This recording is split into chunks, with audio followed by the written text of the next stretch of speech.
El fantasma de Canterville. De Oscar Wilde. Capítulo 1. Cuando Mr. Hiram Otis, el ministro de América, compró Canterville, todo el mundo le dijo que cometía una gran necedad, porque la finca estaba embrujada. Hasta el mismo Lord Canterville, como hombre de la más escrupulosa honradez, se creyó en el deber de participárselo a Mr. Otis, cuando llegaron a discutir las condiciones. Nosotros mismos, dijo Lord Canterville, nos hemos resistido en absoluto a vivir en ese sitio desde la época en que mi tía abuela, la duquesa de Bolton, tuvo un desmayo, del que nunca se repuso por completo, motivado por el espanto que experimentó al sentir que dos manos de esqueleto se posaban sobre sus hombros, estando vistiéndose para cenar. Me creo en el deber de decirle, Mr. Otis, que el fantasma ha sido visto por varios miembros de mi familia, que viven actualmente, así como por el rector de la parroquia, el reverendo Augusto Dampier, agregado del King's College, de Oxford. Después del trágico accidente ocurrido a la duquesa, ninguna de las doncellas quiso quedarse en casa, y Lady Canterville no pudo ya conciliar el sueño, a causa de los ruidos misteriosos que llegaban del corredor y de la biblioteca. Milord, respondió el ministro, adquiriré el inmueble y el fantasma, bajo inventario. Llego de un país moderno, en el que podemos tener todo cuanto el dinero es capaz de proporcionar, y esos mozos nuestros, jóvenes y avispados, que recorren de parte a parte el viejo continente, que se llevan los mejores actores de ustedes, y sus mejores primadones, estoy seguro, de que si queda todavía un verdadero fantasma en Europa, vendrán a buscarlo enseguida para colocarlo en uno de nuestros museos públicos o para pasearle por los caminos como un fenómeno. El fantasma existe, me lo temo, dijo Lord Canterville, sonriendo, aunque quizás se resiste a las ofertas de los intrépidos empresarios de ustedes. Hace más de 3 siglos que se le conoce. Data, con precisión, de 1574, y no deja de mostrarse nunca cuando está a punto de ocurrir alguna defunción en la familia. Bah.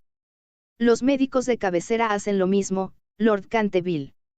Amigo mío, un fantasma no puede existir, y no creo que las leyes de la naturaleza admitan excepciones en favor de la aristocracia inglesa. Realmente son ustedes muy naturales en América, dijo Lord Canterville, que no acababa de comprender la última observación de Mr. Otis. Ahora bien, si le gusta a usted tener un fantasma en casa, mejor que mejor. Acuérdese únicamente de que yo le previne. Algunas semanas después se cerró el trato, y a fines de estación el ministro y su familia emprendieron el viaje a Canterville. Mistress Otis, que con el nombre de Miss Lucrecia R. Tappen, de la calle West 52, había sido una ilustre, beldad, de Nueva York, era todavía una mujer guapísima, de edad regular, con unos ojos hermosos y un perfil soberbio. Muchas damas americanas, cuando abandonan su país natal, adoptan aires de persona atacada de una enfermedad crónica, y se figuran que eso es uno de los sellos de distinción de Europa, pero Mistress Otis no cayó nunca en ese error. Tenía una naturaleza magnífica y una abundancia extraordinaria de vitalidad. A decir verdad, era completamente inglesa bajo muchos aspectos, y hubiese podido citársela en buena lid para sostener la tesis de que lo tenemos todo en común con América hoy día, excepto la lengua, como es de suponer. Su hijo mayor, bautizado con el nombre de Washington por sus padres, en un momento de patriotismo que él no cesaba de lamentar, era un muchacho rubio, de bastante buena figura, que se había erigido en candidato a la diplomacia, dirigiendo un cotillón en el casino de Newport durante 3 temporadas seguidas, y aún en Londres pasaba por ser bailarín excepcional. Sus únicas debilidades eran las gardenias y la patria, aparte de esto, era perfectamente sensato. Miss Virginia E. Otis era una muchachita de 15 años, esbelta y graciosa como un cervatillo, con un bonito aire de despreocupación en sus grandes ojos azules. Era una amazona maravillosa, y sobre su poney derrotó una vez en carreras al viejo Lord Bilton, dando 2 veces la vuelta al parque, ganándole por caballo y medio, precisamente frente a la estatua de Aquiles, lo cual provocó un entusiasmo tan delirante en el joven duque de Cheshire, que la propuso acto continuo el matrimonio, y sus tutores tuvieron que expedirle aquella misma noche a Elton, bañado en lágrimas. Después de Virginia venían 2 gemelos, conocidos de ordinario con el nombre de Estrellas y Bandas, porque se les encontraba siempre ostentándolas. Eran unos niños encantadores, y, con el ministro, los únicos verdaderos republicanos de la familia. Como Canterville está a 7 millas de Ascot, la estación más próxima, Mr. Otis telegrafió que fueran a buscarle en coche descubierto, y emprendieron la marcha en medio de la mayor alegría. Era una noche encantadora de julio, en que el aire estaba aromado de olor a pinos. De cuando en cuando oíase a una paloma arrullándose con su voz más dulce, o entreveíase, entre la maraña y el frufru de los helechos, la pechuga de oro bruñido de algún faisán. Ligeras ardillas los espiaban desde lo alto de las hayas a su paso, unos conejos corrían como exhalaciones a través de los matorrales o sobre los collados herbosos, levantando su rabo blanco. Sin embargo, no bien entraron en la avenida de Canterville Chase, el cielo se cubrió repentinamente de nubes.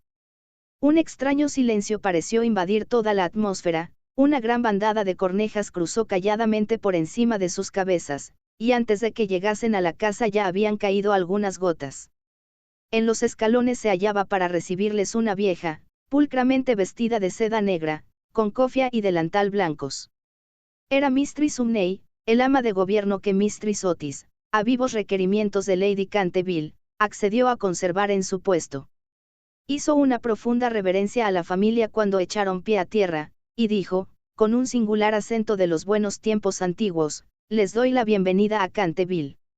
La siguieron, atravesando un hermoso hall, de estilo Tudor, hasta la biblioteca, largo salón espacioso que terminaba en un ancho ventanal acristalado. Estaba preparado el té. Luego, una vez que se quitaron los trajes de viaje, sentáronse todos y se pusieron a curiosear en torno suyo, mientras Mistress Umney iba de un lado para el otro. De pronto, la mirada de Mistress Otis cayó sobre una mancha de un rojo oscuro que había sobre el pavimento, precisamente al lado de la chimenea y, sin darse cuenta de sus palabras, dijo a Mistress Umney, veo que han vertido algo en ese sitio. Sí, señora, contestó Mistress Umney en voz baja. Ahí se ha vertido sangre. Es espantoso. Exclamó Mistress Otis. No quiero manchas de sangre en un salón. Es preciso quitar eso inmediatamente. La vieja sonrió, y con la misma voz baja y misteriosa, respondió, es sangre de Lady Leonor de Canterville, que fue muerta en ese mismo sitio por su propio marido, Sir Simon de Canterville, en 1565. Sir Simon la sobrevivió 9 años, desapareciendo de repente en circunstancias misteriosísimas. Su cuerpo no se encontró nunca, pero su alma culpable sigue embrujando la casa. La mancha de sangre ha sido muy admirada por los turistas y por otras personas, pero quitarla, imposible. Todo eso son tonterías, exclamó Washington Otis. El producto, quitamanchas, el limpiador incomparable del campeón Pinkerton, hará desaparecer eso en un abrir y cerrar de ojos. Y antes de que el ama de gobierno, aterrada, pudiera intervenir, ya se había arrodillado y frotaba vivamente el entarimado con una barrita de una sustancia parecida al cosmético negro. A los pocos instantes la mancha había desaparecido sin dejar rastro. Ya sabía yo que el Pinkerton la borraría, exclamó en tono triunfal, paseando una mirada circular sobre su familia, llena de admiración. Pero apenas había pronunciado esas palabras, cuando un relámpago formidable iluminó la estancia sombría, y el retumbar del trueno levantó a todos, menos a Mistress Umney, que se desmayó. ¡Qué clima más atroz!, dijo tranquilamente el ministro, encendiendo un largo veguero. Creo que el país de los abuelos está tan lleno de gente, que no hay buen tiempo bastante para todo el mundo. Siempre opiné que lo mejor que pueden hacer los ingleses es emigrar. Querido Hiram, replicó Mistress Otis, ¿qué podemos hacer con una mujer que se desmaya? Descontaremos eso de su salario en caja. Así no se volverá a desmayar. En efecto, Mistress Umney no tardó en volver en sí. Sin embargo, veíase que estaba conmovida hondamente, y con voz solemne advirtió a Mistress Otis que debía esperarse algún disgusto en la casa.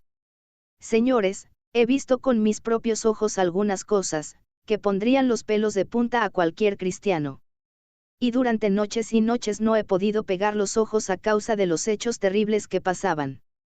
A pesar de lo cual, Mr. Otis y su esposa aseguraron vivamente a la buena mujer que no tenían miedo ninguno de los fantasmas. La vieja ama de llaves, después de haber impetrado la bendición de la providencia sobre sus nuevos amos y de arreglárselas para que le aumentasen el salario, se retiró a su habitación renqueando. Capítulo 2. La tempestad se desencadenó durante toda la noche, pero no produjo nada extraordinario.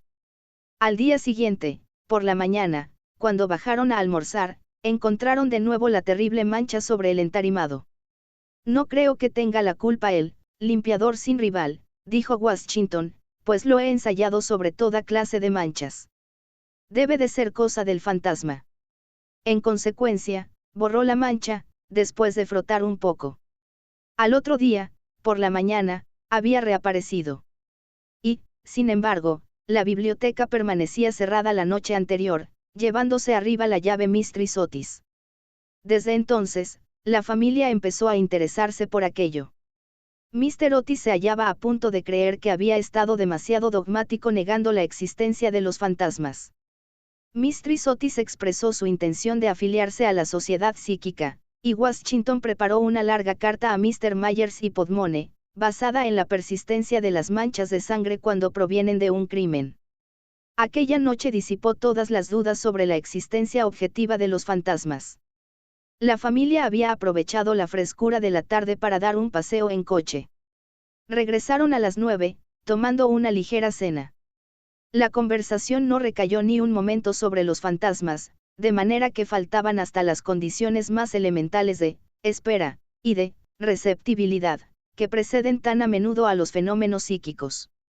Los asuntos que discutieron, por lo que luego he sabido por Mistress Otis, fueron simplemente los habituales en la conversación de los americanos cultos que pertenecen a las clases elevadas, como, por ejemplo, la inmensa superioridad de Miss Janie Davenport sobre Sarah Bernhardt, como actriz, la dificultad para encontrar maíz verde, galletas de trigo sarraceno, aun en las mejores casas inglesas, la importancia de Boston en el desenvolvimiento del alma universal, las ventajas del sistema que consiste en anotar los equipajes de los viajeros, y la dulzura del acento neoyorquino, comparado con el dejo de Londres. No se trató para nada de lo sobrenatural, no se hizo ni la menor alusión indirecta a Simón de Canterville. A las 11, la familia se retiró. A las 12:30 estaban apagadas todas las luces. Poco después, Mr. Otis se despertó con un ruido singular en el corredor, fuera de su habitación. Parecía un ruido de hierros viejos, y se acercaba cada vez más. Se levantó en el acto, encendió la luz y miró la hora. Era la 1 en punto. Mr. Otis estaba perfectamente tranquilo. Se tomó el pulso y no lo encontró nada alterado. El ruido extraño continuaba, al mismo tiempo que se oía claramente el sonar de unos pasos. Mr. Otis se puso las zapatillas, tomó un frasquito alargado de su tocador y abrió la puerta. Y vio frente a él, en el pálido claro de luna, a un viejo de aspecto terrible. Sus ojos parecían carbones encendidos. Una larga cabellera gris caía en mechones revueltos sobre sus hombros. Sus ropas, de corte anticuado, estaban manchadas y en jirones. De sus muñecas y de sus tobillos colgaban unas pesadas cadenas y unos grilletes herrumbrosos. Mi distinguido señor, dijo Mr. Otis, permítame que le ruegue vivamente que se engrase esas cadenas. Le he traído para ello una botella del engrasador Tammanisol Levante. Dicen que una sola untura es eficacísima, y en la etiqueta hay varios certificados de nuestros teólogos más ilustres, que dan fe de ello. Voy a dejársela aquí, al lado de las mecedoras, y tendré un verdadero placer en proporcionarle más, si así lo desea. Dicho lo cual, el ministro de los Estados Unidos dejó el frasquito sobre una mesa de mármol, cerró la puerta y se volvió a meter en la cama. El fantasma de Canterville permaneció algunos minutos inmóvil de indignación. Después, tiró, lleno de rabia, el frasquito contra el suelo encerado y huyó por el corredor, lanzando gruñidos cavernosos y despidiendo una extraña luz verde. Sin embargo, cuando llegaba a la gran escalera de roble, se abrió de repente una puerta. Aparecieron dos siluetas infantiles, vestidas de blanco, y una voluminosa almohada le rozó la cabeza.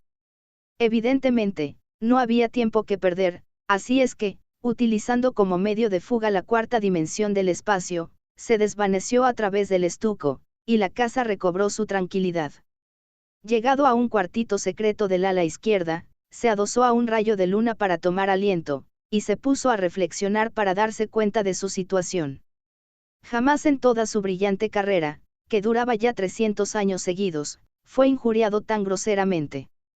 Se acordó de la duquesa viuda, en quien provocó una crisis de terror, estando mirándose al espejo, cubierta de brillantes y de encajes, de las 4 doncellas a quienes había enloquecido, produciéndoles convulsiones histéricas, solo con hacer las visajes entre las cortinas de una de las habitaciones destinadas a invitados, del rector de la parroquia, cuya vela apagó de un soplo cuando volvía el buen señor de la biblioteca a una hora avanzada, y que desde entonces se convirtió en mártir de toda clase de alteraciones nerviosas, de la vieja señora de Tremouillac, que, al despertarse a medianoche, le vio sentado en un sillón, al lado de la lumbre, en forma de esqueleto, entretenido en leer el diario que redactaba ella de su vida, y que de resultas de la impresión tuvo que guardar cama durante 6 meses, víctima de un ataque cerebral.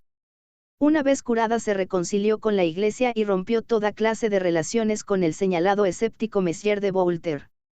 Recordó igualmente la noche terrible en que el bribón de Lord Canterville fue hallado agonizante en su tocador, con una sota de espadas hundida en la garganta, viéndose obligado a confesar que por medio de aquella carta había timado la suma de 10.000 libras a Carlos Foss, en casa de Crookford.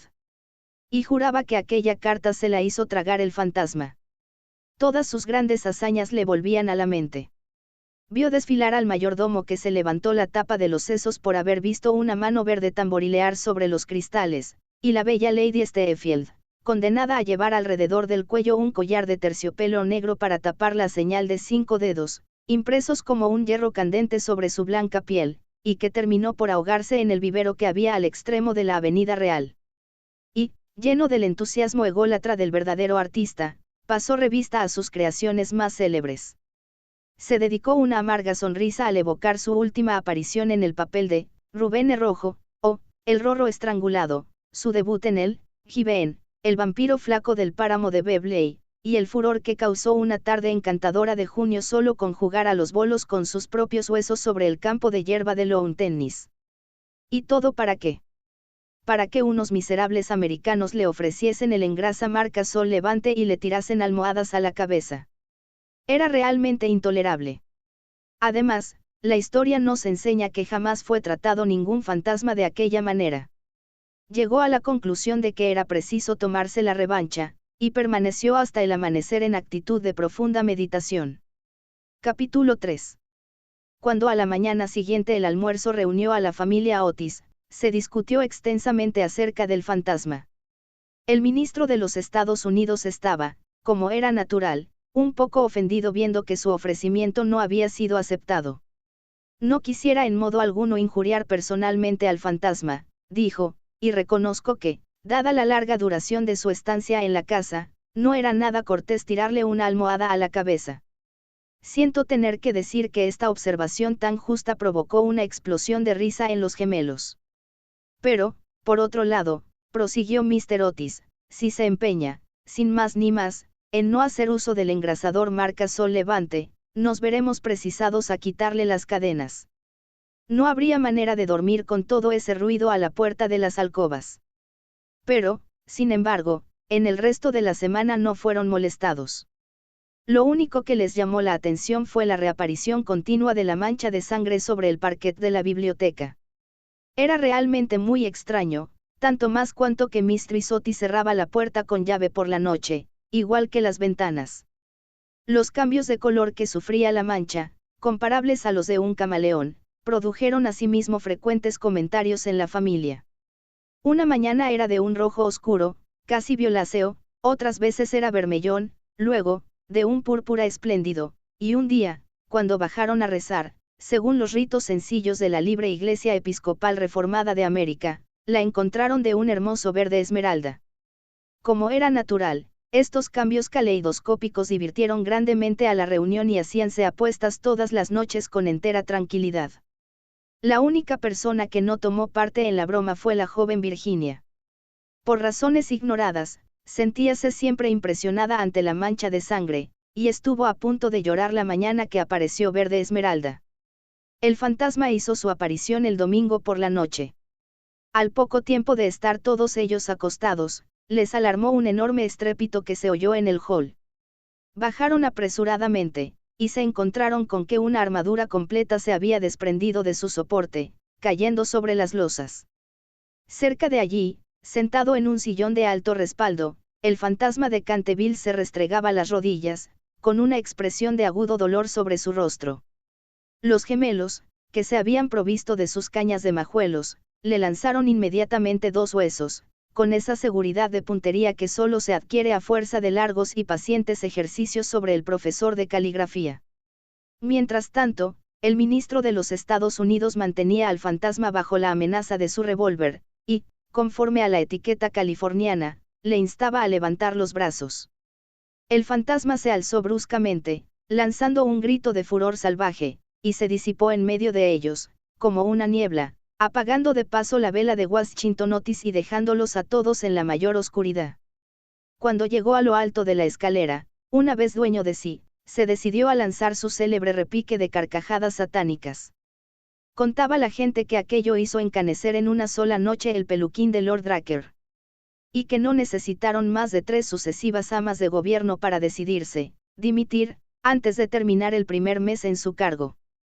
Por consiguiente, lanzó una carcajada más horrible, despertando paulatinamente los ecos en las antiguas bóvedas, pero, apagados estos, se abrió una puerta y apareció, vestida de azul claro, Mistress Otis. Me temo, dijo la dama, que esté usted indispuesto, y aquí le traigo un frasco de la tintura del Dr. Dobell. Si se trata de una indigestión, esto le sentará bien. El fantasma la miró con ojos llameantes de furor y se creyó en el deber de metamorfosearse en un gran perro negro. Era un truco que le había dado una reputación merecidísima, y al cual atribuía la idiotez incurable del tío de Lord Canterville, el honorable Thomas Horton. Pero un ruido de pasos que se acercaban le hizo vacilar en su cruel determinación, y se contentó con volverse un poco fosforescente.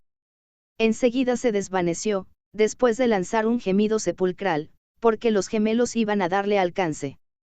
Una vez en su habitación sintióse destrozado, presa de la agitación más violenta. La ordinariez de los gemelos, el grosero materialismo de Mistress Otis, todo aquello resultaba realmente vejatorio, pero lo que más le humillaba era no tener ya fuerzas para llevar una armadura. Contaba con hacer impresión aún en unos americanos modernos, con hacerles estremecer a la vista de un espectro acorazado, ya que no por motivos razonables, al menos por deferencia hacia su poeta nacional Longfellow, cuyas poesías, delicadas y atrayentes, habíanle ayudado con frecuencia a matar el tiempo, mientras los Canterville estaban en Londres. Además, era su propia armadura. La llevó con éxito en el torneo de Kenilworth, siendo felicitado calurosamente por la reina virgen en persona. Pero cuando quiso ponérsela quedó aplastado por completo con el peso de la enorme coraza y del yelmo de acero. Y se desplomó pesadamente sobre las losas de piedra, despellejándose las rodillas y contusionándose la muñeca derecha. Durante varios días estuvo malísimo y no pudo salir de su morada más que lo necesario para mantener en buen estado la mancha de sangre. No obstante lo cual, a fuerza de cuidados acabó por restablecerse y decidió hacer su tercera tentativa para aterrorizar al ministro de los Estados Unidos y a su familia. Eligió para su reaparición en escena el viernes 17 de agosto, consagrando gran parte del día a pasar revista a sus trajes. Su elección recayó al fin en un sombrero de ala levantada por un lado y caída del otro, con una pluma roja, en un sudario deshilachado por las mangas y el cuello y, por último, en un puñal mohoso. Al atardecer estalló una gran tormenta. El viento era tan fuerte que sacudía y cerraba violentamente las puertas y ventanas de la vetusta casa. Realmente aquel era el tiempo que le convenía. He aquí lo que pensaba hacer: iría sigilosamente a la habitación de Washington Otis, le musitaría unas frases ininteligibles, quedándose al pie de la cama, y le hundiría 3 veces seguidas el puñal en la garganta, a los sones de una música apagada. Odiaba sobre todo a Washington, porque sabía perfectamente que era él quien acostumbraba quitar la famosa mancha de sangre de Canterville, empleando el limpiador incomparable de Pinkerton. Después de reducir al temerario, al despreocupado joven, entraría en la habitación que ocupaba el ministro de los Estados Unidos y su mujer. Una vez allí, colocara una mano viscosa sobre la frente de Mistress Otis, y al mismo tiempo murmuraría: con voz sorda, al oído del ministro tembloroso, los secretos terribles del osario. En cuanto a la pequeña Virginia, aún no tenía decidido nada. No lo había insultado nunca. Era bonita y cariñosa. Unos cuantos gruñidos sordos, que saliesen del armario, le parecían más que suficientes, y si no bastaban para despertarla, llegaría hasta tirarla de la puntita de la nariz con sus dedos rígidos por la parálisis. A los gemelos estaba resuelto a darles una lección. Lo primero que haría sería sentarse sobre sus pechos, con el objeto de producirles la sensación de pesadilla. Luego, aprovechando que sus camas estaban muy juntas, se alzaría en el espacio libre entre ellas, con el aspecto de un cadáver verde y frío como el hielo, hasta que se quedaran paralizados de terror. Enseguida, tirando bruscamente su sudario, daría la vuelta al dormitorio en 4 patas, como un esqueleto blanqueado por el tiempo, moviendo los ojos de sus órbitas, en su creación de Daniel el Mudo, o el esqueleto del suicida, papel en el cual hizo un gran efecto en varias ocasiones. Creía estar tan bien en este como en su otro papel de Martín el Demente o el Misterio enmascarado. A las 10:30 oyó subir a la familia a acostarse. Durante algunos instantes le inquietaron las tumultuosas carcajadas de los gemelos, que se divertían evidentemente, con su loca alegría de colegiales, antes de meterse en la cama. Pero a las 11:15 todo quedó nuevamente en silencio, y cuando sonaron las 12 se puso en camino. La lechuza chocaba contra los cristales de la ventana.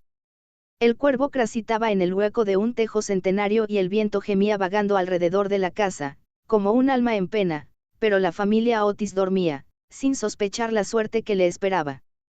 Oía con toda claridad los ronquidos regulares del ministro de los Estados Unidos, que dominaban el ruido de la lluvia y de la tormenta. Se deslizó furtivamente a través del estuco. Una sonrisa perversa se dibujaba sobre su boca cruel y arrugada, y la luna escondió su rostro tras una nube cuando pasó delante de la gran ventana ojival, sobre la que estaban representadas, en azul y oro, sus propias armas y las de su esposa asesinada. Seguía andando siempre, deslizándose como una sombra funesta, que parecía hacer retroceder de espanto a las mismas tinieblas en su camino. En un momento dado le pareció oír que alguien le llamaba, se detuvo, pero era tan solo un perro, que ladraba en la granja roja. Prosiguió su marcha, refunfuñando extraños juramentos del siglo XVI, y blandiendo de cuando en cuando el puñal enmohecido en el aire de medianoche. Por fin llegó a la esquina del pasillo que conducía a la habitación de Washington. Allí hizo una breve parada. El viento agitaba en torno de su cabeza sus largos mechones grises y ceñía en pliegues grotescos y fantásticos el horror indecible del fúnebre sudario. Sonó entonces el cuarto en el reloj. Comprendió que había llegado el momento. Se dedicó una risotada y dio la vuelta a la esquina. Pero apenas lo hizo retrocedió, lanzando un gemido lastimero de terror y escondiendo su cara lívida entre sus largas manos huesosas. Frente a él había un horrible espectro, inmóvil como una estatua, monstruoso como la pesadilla de un loco. La cabeza del espectro era pelada y reluciente, su faz, redonda, carnosa y blanca, su risa horrorosa parecía retorcer sus rasgos en una mueca eterna, por los ojos brotaba a oleadas una luz escarlata, la boca tenía el aspecto de un ancho pozo de fuego, y una vestidura horrible, como la de él, como la del mismo Simón, envolvía con su nieve silenciosa aquella forma gigantesca. Sobre el pecho tenía colgado un cartel con una inscripción en caracteres extraños y antiguos. Quizá era un rótulo infamante, donde estaban escritos delitos espantosos, una terrible lista de crímenes. Tenía, por último, en su mano derecha una cimitarra de acero resplandeciente. Como no había visto nunca fantasmas hasta aquel día, sintió un pánico terrible y, después de lanzar a toda prisa una segunda mirada sobre el monstruo atroz, regresó a su habitación, trompicando en el sudario que le envolvía. Cruzó la galería corriendo y acabó por dejar caer el puñal enmohecido en las botas de montar del ministro, donde lo encontró el mayordomo al día siguiente. Una vez refugiado en su retiro, se desplomó sobre un reducido catre de tijera, tapándose la cabeza con las sábanas. Pero, al cabo de un momento, el valor indomable de los antiguos Canterville se despertó en él y tomó la resolución de hablar al otro fantasma en cuanto amaneciese. Por consiguiente, no bien el alba plateó las colinas con su contacto, volvió al sitio en que había visto por primera vez al horroroso fantasma. Pensaba que, después de todo, 2 fantasmas valían más que uno solo, y que con ayuda de su nuevo amigo podría contender victoriosamente con los gemelos. Pero cuando llegó al sitio hallóse en presencia de un espectáculo terrible. Sucedíale algo indudablemente al espectro, porque la luz había desaparecido por completo de sus órbitas. La cimitarra centelleante se había caído de su mano y estaba recostado sobre la par en una actitud forzada e incómoda. Simón se precipitó hacia adelante y lo cogió en sus brazos, pero cuál no sería su terror viendo despegarse la cabeza y rodar por el suelo, mientras el cuerpo tomaba la posición supina, y notó que abrazaba una cortina blanca de lienzo grueso y que yacían a sus pies una escoba, un machete de cocina y una calabaza vacía. Sin poder comprender aquella curiosa transformación, cogió con mano febril el cartel, leyendo a la claridad grisácea de la mañana estas palabras terribles: «He aquí el fantasma Otis, el único espíritu auténtico y verdadero, desconfiad de las imitaciones. Todos los demás están falsificados». Y la entera verdad se le apareció como un relámpago. Había sido burlado, chasqueado, engañado. La expresión característica de los Canterville reapareció en sus ojos, apretó las mandíbulas desdentadas y, levantando por encima de su cabeza sus manos amarillas, juró, según el ritual pintoresco de la antigua escuela, que cuando el gallo tocara por 2 veces el cuerno de su alegre llamada se consumarían sangrientas hazañas, y el crimen, de callado paso, saldría de su retiro. No había terminado de formular este juramento terrible, cuando de una alquería lejana, de tejado de ladrillo rojo, salió el canto de un gallo. Lanzó una larga risotada, lenta y amarga, y esperó. Esperó 1 hora, y después otra, pero por alguna razón misteriosa no volvió a cantar el gallo. Por fin, a eso de las 7:30, la llegada de las criadas le obligó a abandonar su terrible guardia y regresó a su morada, con altivo paso, pensando en su juramento vano y en su vano proyecto fracasado. Una vez allí consultó varios libros de caballería, cuya lectura le interesaba extraordinariamente, y pudo comprobar que el gallo cantó siempre 2 veces en cuantas ocasiones se recurrió a aquel juramento. «Que el diablo se lleve a ese animal volátil», murmuró. «En otro tiempo hubiese caído sobre él con mi buena lanza, atravesándole el cuello y obligándole a cantar otra vez para mí, aunque reventara». Y dicho esto se retiró a su confortable caja de plomo, y allí permaneció hasta la noche. Capítulo 4. Al día siguiente el fantasma se sintió muy débil, muy cansado. Las terribles emociones de las 4 últimas semanas empezaban a producir su efecto. Tenía el sistema nervioso completamente alterado, y temblaba al más ligero ruido. No salió de su habitación en 5 días, y concluyó por hacer una concesión en lo relativo a la mancha de sangre del parquet de la biblioteca. Puesto que la familia Otis no quería verla, era indudablemente que no la merecía. Aquella gente estaba colocada a ojos vistas en un plano inferior de vida material y era incapaz de apreciar el valor simbólico de los fenómenos sensibles. La cuestión de las apariciones de fantasmas y el desenvolvimiento de los cuerpos astrales era realmente para ellos cosa desconocida e indiscutiblemente fuera de su alcance. Pero, por lo menos, constituía para él un deber ineludible mostrarse en el corredor 1 vez a la semana y farfullar por la gran ventana ojival el primero y el tercer miércoles de cada mes. No veía ningún medio digno de sustraerse a aquella obligación. Verdad es que su vida fue muy criminal, pero, quitado eso, era hombre muy concienzudo en todo cuanto se relacionaba con lo sobrenatural. Así, pues, los 3 sábados siguientes atravesó, como de costumbre, el corredor entre 12 de la noche y 3 de la madrugada, tomando todas las precauciones posibles para no ser visto ni oído. Se quitaba las botas, pisaba lo más ligeramente que podía sobre las viejas maderas carcomidas, envolvíase en una gran capa de terciopelo negro, y no dejaba de usar el engrasador Sol Levante para engrasar sus cadenas. Me veo precisado a reconocer que solo después de muchas vacilaciones se decidió a adoptar este último medio de protección. Pero, al fin, una noche, mientras cenaba la familia, se deslizó en el dormitorio de Mistress Otis y se llevó el frasquito. Al principio se sintió un poco humillado, pero después fue suficientemente razonable para comprender que aquel invento merecía grandes elogios y cooperaba, en cierto modo, a la realización de sus proyectos. A pesar de todo, no se vio a cubierto de matracas.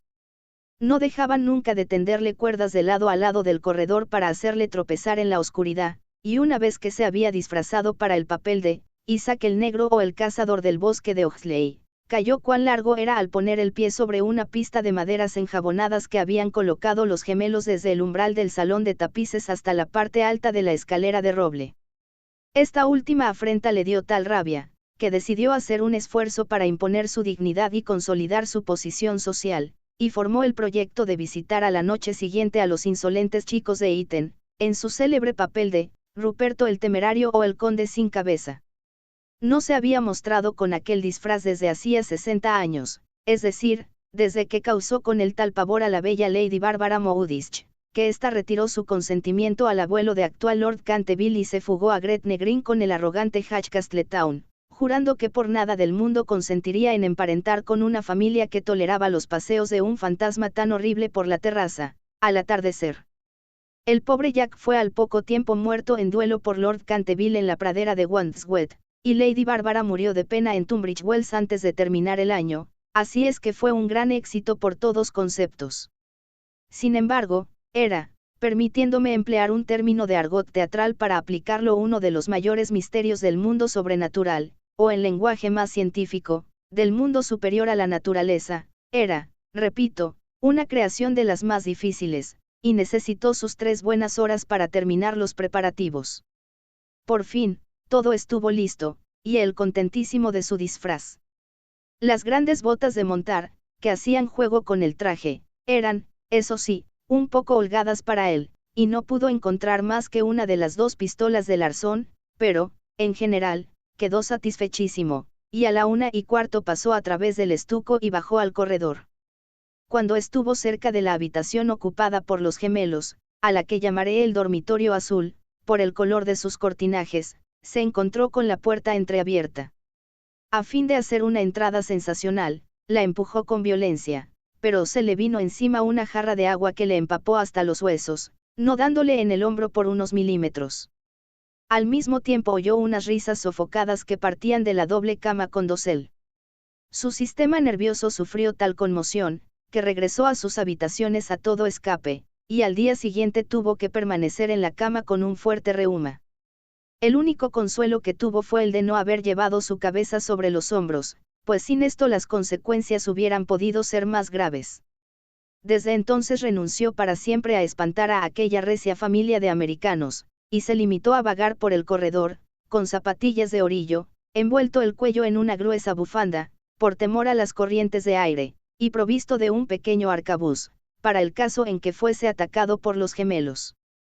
Hacia el 19 de septiembre fue cuando recibió el golpe de gracia.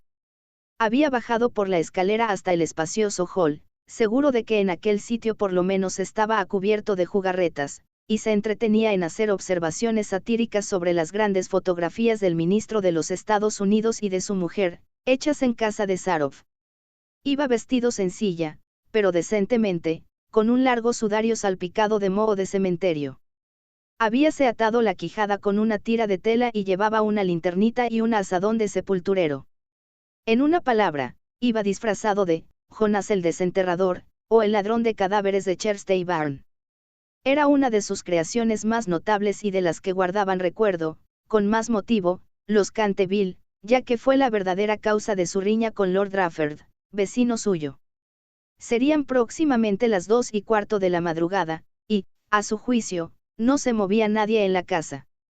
Pero cuando se dirigía tranquilamente en dirección a la biblioteca, para ver lo que quedaba de la mancha de sangre, se abalanzaron hacia él, desde un rincón sombrío, 2 siluetas, agitando locamente sus brazos sobre sus cabezas, mientras gritaban a su oído, ¡Uh!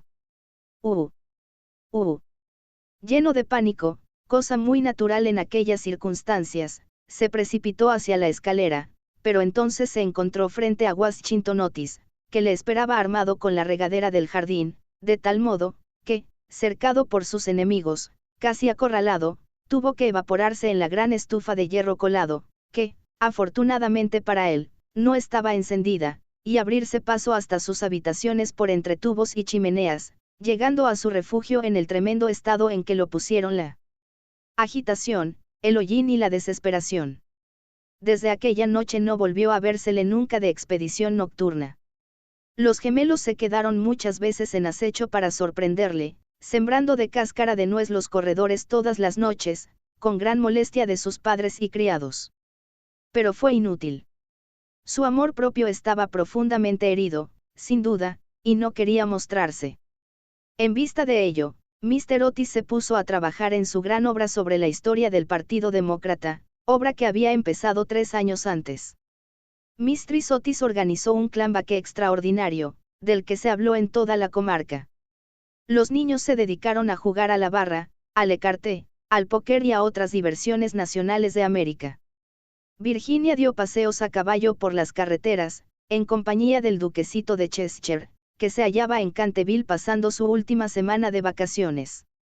Todo el mundo se figuraba que el fantasma había desaparecido, hasta el punto de que Mr. Otis escribió una carta a Lord Canterville para comunicárselo, y recibió en contestación otra carta en la que éste le testimoniaba el placer que le producía la noticia y enviaba sus más sinceras felicitaciones a la digna esposa del ministro. Pero los Otis se equivocaban. El fantasma seguía en la casa, y, aunque se hallaba muy delicado, no estaba dispuesto a retirarse, sobre todo después de saber que figuraba entre los invitados el duquesito de Cheshire, cuyo tío, Lord Francis Stilton, apostó una vez con el coronel Carberry a que jugaría a los dados con el fantasma de Canterville.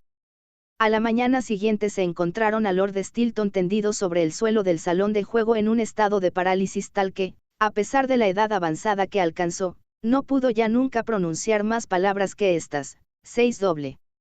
Esta historia era muy conocida en un tiempo, aunque, en atención a los sentimientos de dos familias nobles, se hiciera todo lo posible por ocultarla, y existe un relato detallado de todo lo referente a ella en el tomo 3 de las memorias de Lord Tattle sobre el príncipe regente y sus amigos. Desde entonces, el fantasma deseaba vivamente probar que no había perdido su influencia sobre los Stilton, con los que además estaba emparentado por matrimonio, pues una prima suya se casó en segundas nupcias con el señor Bulkeley, del que descienden en línea directa, como todo el mundo sabe, los duques de Cheshire. Por consiguiente, hizo sus preparativos para mostrarse al pequeño enamorado de Virginia en su famoso papel de fraile vampiro, o el benedictino desangrado.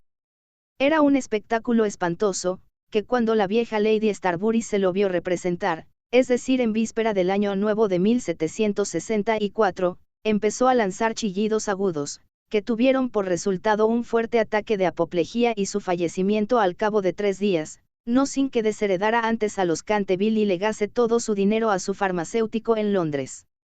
Pero, a última hora, el terror que le inspiraban los gemelos le retuvo en su habitación, y el duquesito durmió tranquilo en el gran lecho con dosel coronado de plumas del dormitorio real, soñando con Virginia. Capítulo 5. Virginia y su adorador de cabello rizado dieron, unos días después, un paseo a caballo por los prados de Brackley, paseo en el que ella desgarró su vestido de amazona al saltar un seto, de tal manera que, de vuelta a su casa, entró por la escalera de detrás para que no la viesen. Al pasar corriendo por delante de la puerta del salón de tapices, que estaba abierta de par en par, le pareció ver a alguien dentro.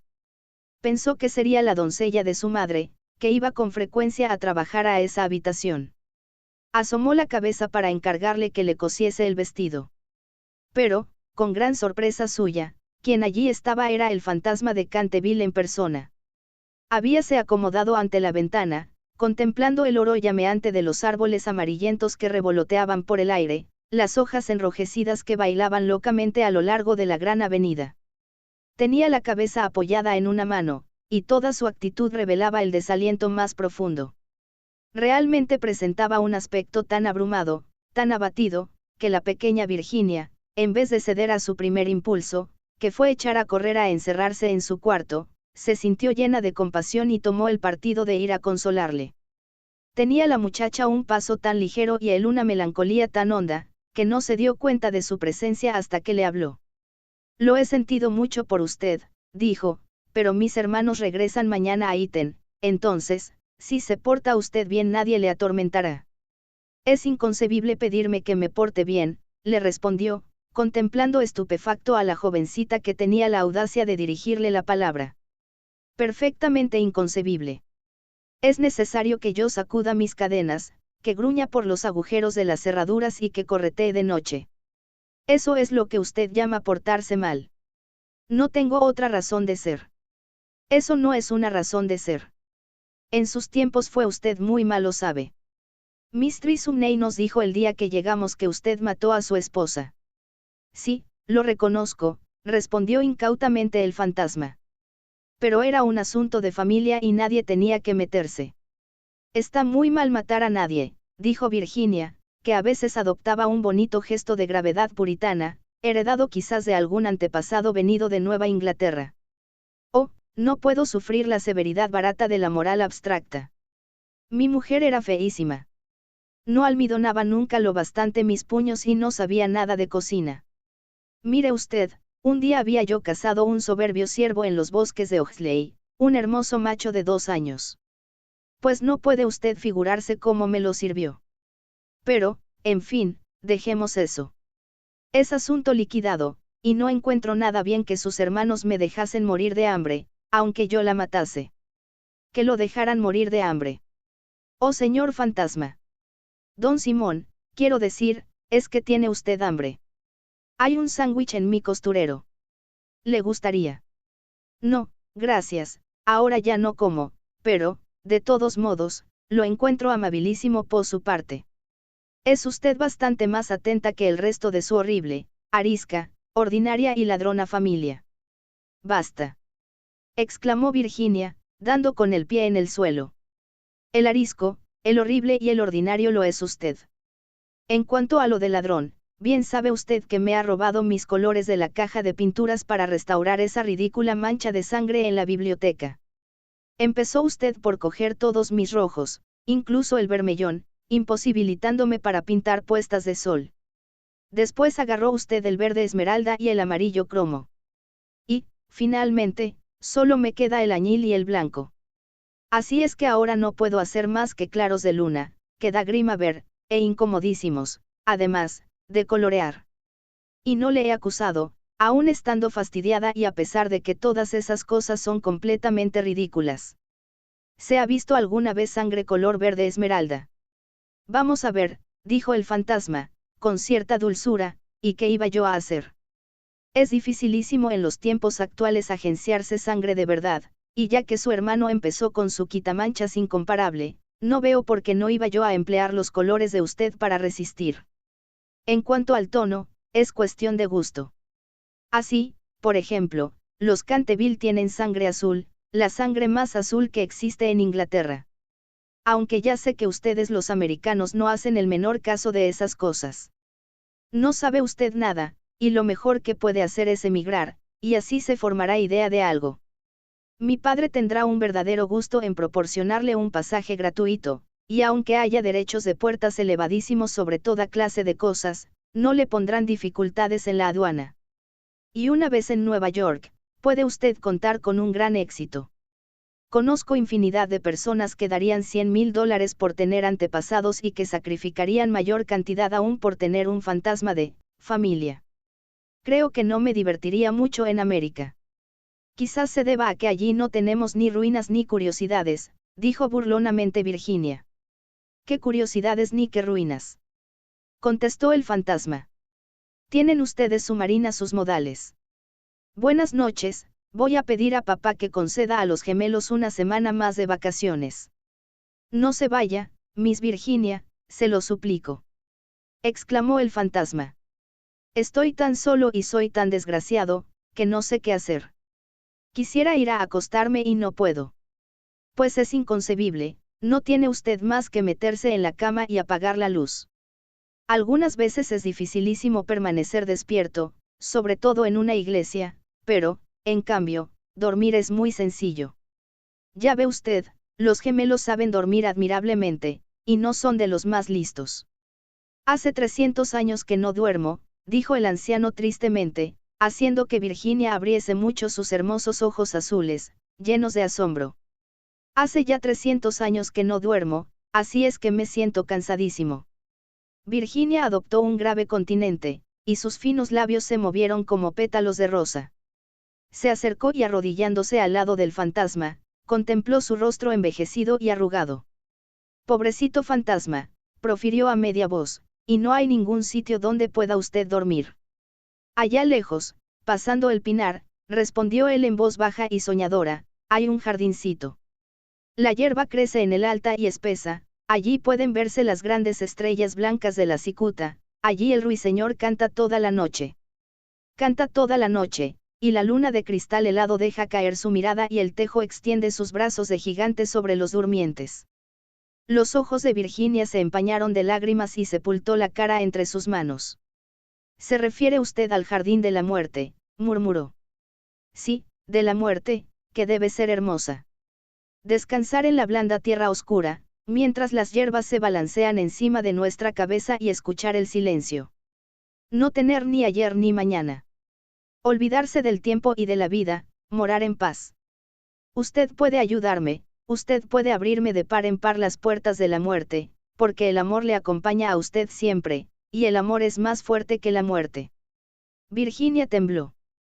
Un estremecimiento helado recorrió todo su ser, y durante unos instantes hubo un gran silencio. Parecíale vivir un sueño terrible. Entonces el fantasma habló de nuevo con una voz que resonaba como los suspiros del viento. ¿Ha leído usted alguna vez la antigua profecía que hay sobre las vidrieras de la biblioteca? Oh, muchas veces. Exclamó la muchacha levantando los ojos. La conozco muy bien. Está pintada con unas curiosas letras doradas y se lee con dificultad. No tiene más que estos 6 versos: cuando una joven rubia logre hacer brotar una oración de los labios del pecador, cuando el almendro estéril dé fruto y una niña deje correr su llanto, entonces, toda la casa recobrará la tranquilidad y volverá la paz a Canterville. Pero no sé lo que significan. Significan que tiene usted que llorar conmigo mis pecados, porque no tengo lágrimas, y que tiene usted que rezar conmigo por mi alma, porque no tengo fe, y entonces, si ha sido usted siempre dulce, buena y cariñosa, el ángel de la muerte se apoderará de mí. Verá usted seres terribles en las tinieblas y voces funestas murmurarán en sus oídos, pero no podrán hacerle ningún daño, porque contra la pureza de una niña no pueden nada las potencias infernales. Virginia no contestó, y el fantasma retorcíase las manos en la violencia de su desesperación, sin dejar de mirar la rubia cabeza inclinada. De pronto se irguió la joven, muy pálida, con un fulgor en los ojos. No tengo miedo, dijo con voz firme, y rogaré al ángel que se apiade de usted. Levantóse el fantasma de su asiento lanzando un débil grito de alegría, cogió la blonda cabeza entre sus manos, con una gentileza que recordaba los tiempos pasados, y la besó. Sus dedos estaban fríos como hielo y sus labios abrasaban como el fuego, pero Virginia no flaqueó, después la hizo atravesar la estancia sombría. Sobre el tapiz, de un verde apagado, estaban bordados unos pequeños cazadores. Soplaban en sus cuerpos adornados de flecos y con sus lindas manos hacíanle gestos de que retrocediese. Vuelve sobre tus pasos, Virginia. Vete, vete. Gritaban. Pero el fantasma le apretaba en aquel momento la mano con más fuerza, y ella cerró los ojos para no verlo. Horribles animales de colas de lagarto y de ojazos saltones parpadearon maliciosamente en las esquinas de la chimenea, mientras le decían en voz baja: ten cuidado, Virginia, ten cuidado. Podríamos no volver a verte. Pero el fantasma apresuró el paso y Virginia no oyó nada. Cuando llegaron al extremo de la estancia, el viejo se detuvo, murmurando unas palabras que ella no comprendió. Volvió Virginia a abrir los ojos y vio disiparse el muro lentamente, como una neblina, y abrirse ante ella una negra caverna. Un áspero y helado viento les azotó, sintiendo la muchacha que la tiraban del vestido. Deprisa, deprisa, gritó el fantasma, o será demasiado tarde. Y en el mismo momento, el muro se cerró de nuevo detrás de ellos y el salón de tapices quedó desierto. Capítulo 6. 10 minutos después sonó la campana para el té y Virginia no bajó. Mistress Otis envió a uno de los criados a buscarla. No tardó en volver, diciendo que no había podido descubrir a Miss Virginia por ninguna parte.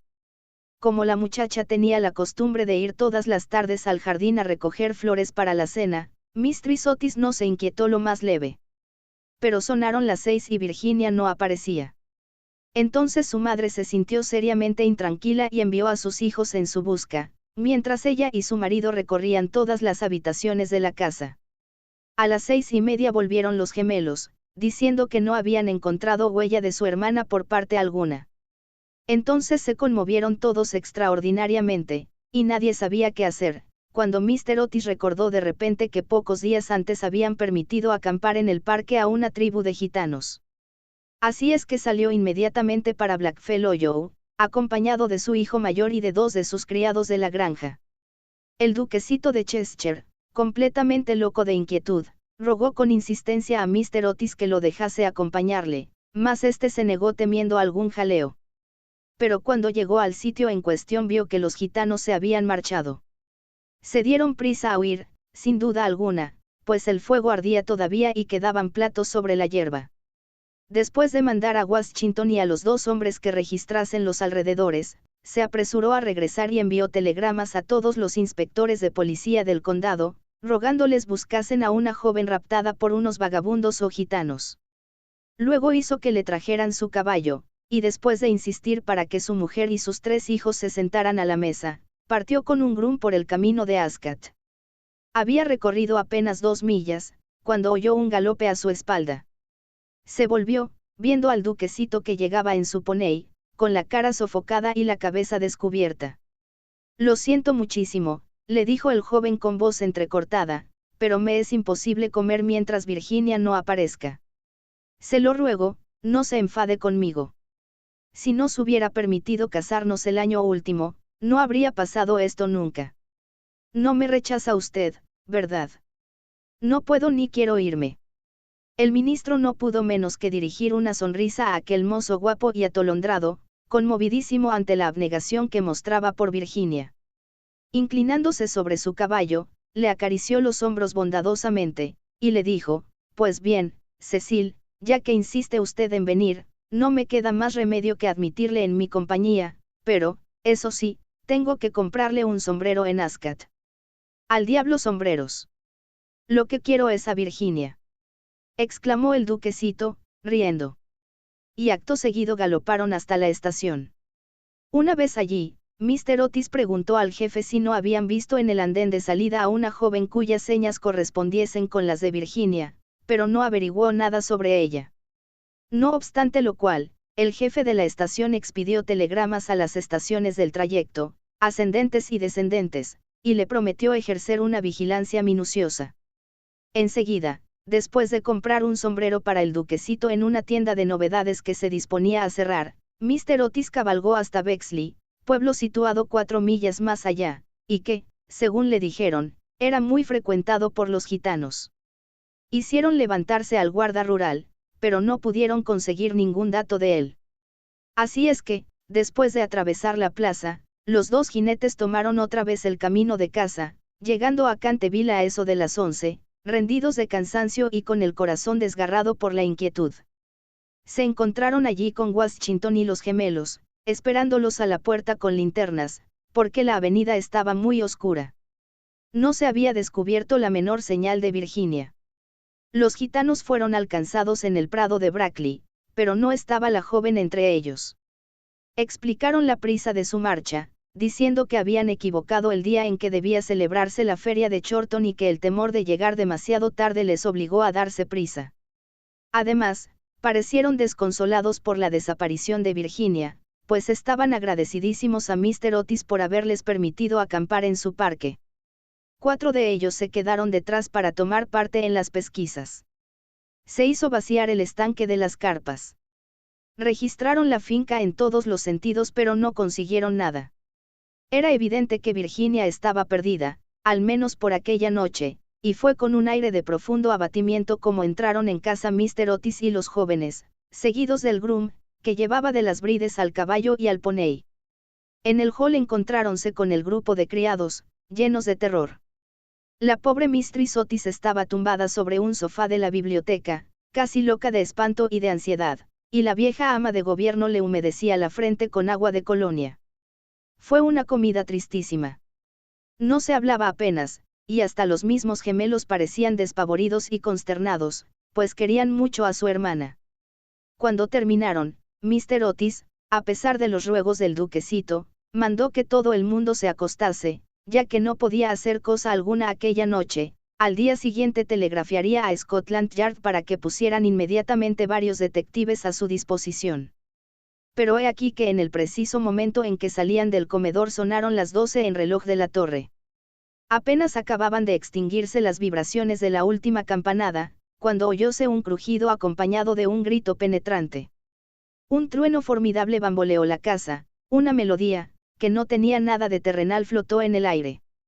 Un lienzo de la pared se despegó bruscamente en lo alto de la escalera, y sobre el rellano, muy pálida, casi blanca, apareció Virginia, llevando en la mano una cajita. Inmediatamente se precipitaron todos hacia ella. Mistress Otis la estrechó apasionadamente contra su corazón. El duquesito casi la ahogó con la violencia de sus besos, y los gemelos ejecutaron una danza de guerra salvaje alrededor del grupo. «Ah, hija mía, ¿dónde te habías metido?», dijo Mr. Otis, bastante enfadado, creyendo que les había querido dar una broma a todos ellos. «Cecil y yo hemos registrado toda la comarca en busca tuya, y tu madre ha estado a punto de morirse de espanto. No vuelvas a dar bromitas de ese género a nadie. Menos al fantasma, menos al fantasma», gritaron los gemelos, continuando sus cabriolas. «Hija mía querida, gracias a Dios que te hemos encontrado, ya no nos volveremos a separar», murmuraba Mistress Otis, besando a la muchacha, toda trémula, y acariciando sus cabellos de oro, que se desparramaban sobre sus hombros. «Papá», dijo dulcemente Virginia, «estaba con el fantasma. Ha muerto ya. Es preciso que vayáis a verle. Fue muy malo, pero se ha arrepentido sinceramente de todo lo que había hecho, y antes de morir me ha dado esta caja de hermosas joyas». Toda la familia la contempló muda y aterrada, pero ella tenía un aire muy solemne, muy serio. Enseguida, dando media vuelta, les precedió a través del hueco de la pared y bajaron a un corredor secreto. Washington los seguía llevando una vela encendida, que cogió de la mesa. Por fin, llegaron a una gran puerta de roble erizada de recios clavos. Virginia la tocó, y entonces la puerta giró sobre sus goznes enormes y se hallaron en una habitación estrecha y baja, con el techo abovedado, y que tenía una ventanita. Junto a una gran argolla de hierro empotrada en el muro, con la cual estaba encadenado, veíase un largo esqueleto, extendido cuán largo era sobre las losas. Parecía estirar sus dedos descarnados, como intentando llegar a un plato y a un cántaro, de forma antigua, colocados de tal forma que no pudiese alcanzarlos. El cántaro había estado lleno de agua, indudablemente, pues tenía su interior tapizado de moho verde. Sobre el plato no quedaba más que un montón de polvo. Virginia se arrodilló junto al esqueleto, y, uniendo sus manitas, se puso a rezar en silencio, mientras la familia contemplaba con asombro la horrible tragedia cuyo secreto acababa de ser revelado. «Atisa», exclamó de pronto uno de los gemelos, que había ido a mirar por la ventanita, queriendo adivinar de qué lado del edificio caía aquella habitación. «Atisa. El antiguo almendro, que estaba seco, ha florecido. Se ven admirablemente las hojas a la luz de la luna. Dios le ha perdonado», dijo gravemente Virginia, levantándose. Y un magnífico resplandor parecía iluminar su rostro. «Eres un ángel», exclamó el duquesito, ciñéndole el cuello con sus brazos y besándola. Capítulo 7. 4 días después de estos curiosos sucesos, a eso de las 11 de la noche, salía un fúnebre cortejo de Canterville House. El carro iba arrastrado por 8 caballos negros, cada uno de los cuales llevaba adornada la cabeza con un gran penacho de plumas de avestruz, que se balanceaban.